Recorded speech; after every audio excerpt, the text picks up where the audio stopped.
All right, so you're walking up to your car and you press the button on your remote. You're anticipating the door opening, but it doesn't open. Something has happened to your remote. Either you dropped it, battery is dead, something. All you know is the door is not opening. So now you look around for a rock or something because you're aggravated. Your heart is dancing on your tongue. You want to get in your vehicle and drive off and be about your business. Stay tuned. I'll show you what I'm going to do.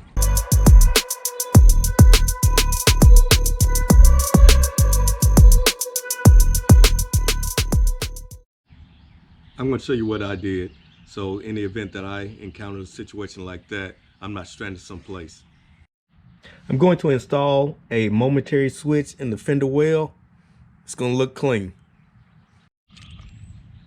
Let me use this switch right here. It's waterproof. It's actually designed for boats. I like the sleek design of it. There's nothing that sticks out that would hit the tire or nothing to break off. And press the button, it goes in. Just a momentary switch. Press it, should open the door, no issues. And just tap the button where you don't have to get down on the ground or anything like that. It's something convenient where you can just tap the button, opens the door, and you're able to move on.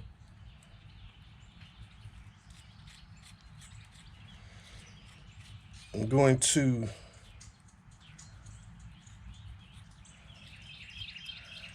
try to size up the button here in one of these existing holes in the tire well.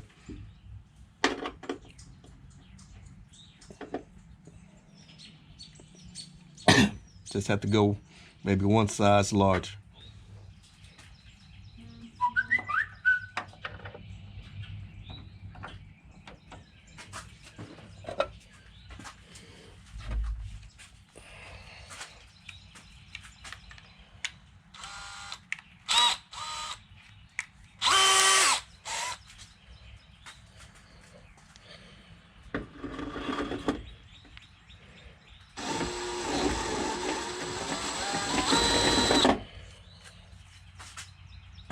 I would suggest going slow so that you don't overshoot your hole. This thing you might have to start adding water.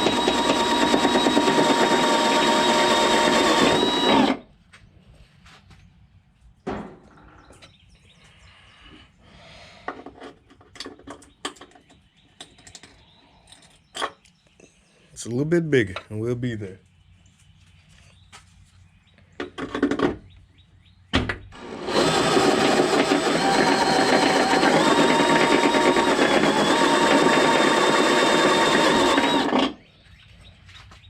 Now, when you're drilling, be careful because your tire is there as well. You don't want to overshoot the hole and blast straight through your tire.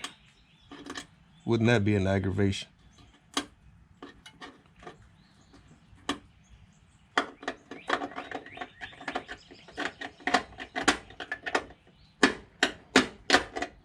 There we go. There we go. All right, I'm gonna clean up the underside. Get these little splinters of metal off. I'm gonna use my Dremel tool to clean up the hole a little bit. This can be done with a file. Something just to clean up the sharp edge. You don't want to reach in, touch the button and come across a sharp edge, cut your finger. So I'm just gonna clean up the hole just a little bit, just touch it up.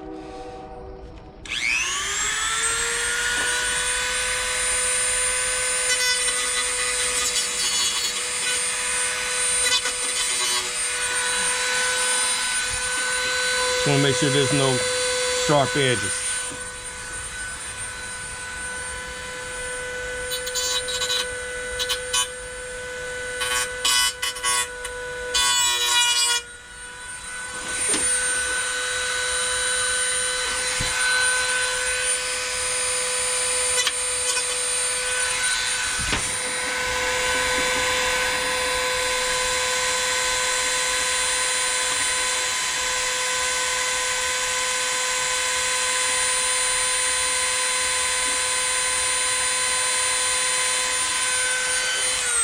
So I got it there. So we're gonna retest my button, make sure everything still lines up. Oh, look at that. Look at that. Let me get you a shot of the underside.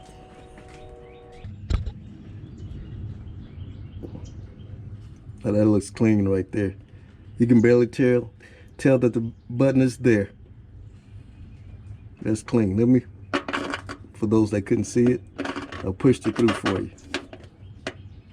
You see that? Now it disappears. Now that's clean right there. That is clean. Stealth look.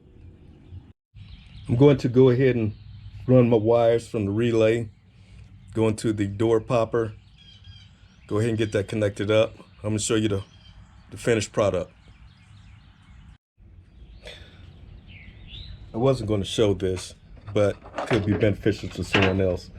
I was going to solder my wires together, and what I do is I twist my wires together as tight as I can so that it has a permanent bond.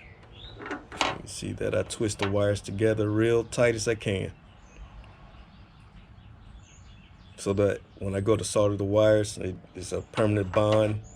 Nothing pulls loose.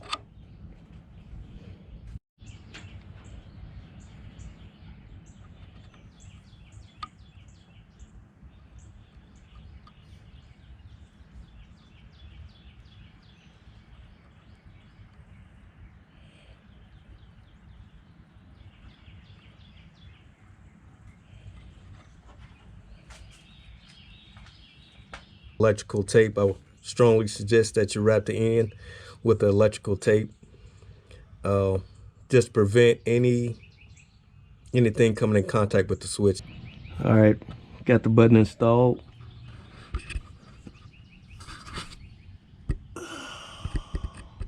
Look at there. Doesn't that look clean? Doesn't interfere with the tire at all. Nothing sticks out. And like I said, it's advertised as being waterproof, so shouldn't have any issues if it's raining outside or any moisture gets on the button. All right, moment of truth. Does it work?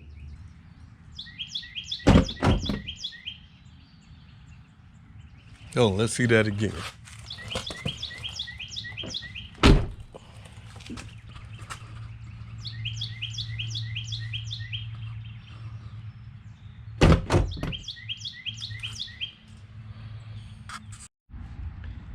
If you have shaved door handles or thinking about getting your door handles shaved, I strongly suggest that you install a remote switch on the vehicle.